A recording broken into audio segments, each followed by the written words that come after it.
манай энэ улсын үндэсний номын сангийн манж номын хомрогт бас дэлхийд дахна нэг ховор чухал үнцэнтэй ийм дурсгалууд байдаг.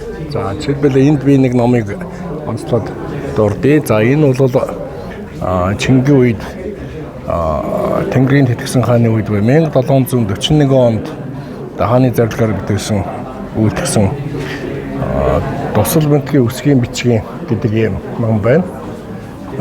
Энэ ном бол ерөөсөө дэлхийд 4% байдаг.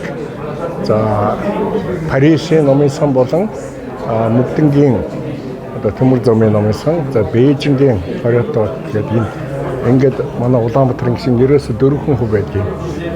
Тэр дотроос бол бусад хөлбөрүүдээс илүү их тод, илүү их сайхан гаргацтай ингээд сайхан хадгалж ирсэн нийтдээ 4 бот юм тойл байдаг юм а. Энэ тойл бол хуучин манж бичгийг сонгодог манж бичгийн бичгтээ ингэж хавтаргаж тойл ирсэн юм тойл байдаг.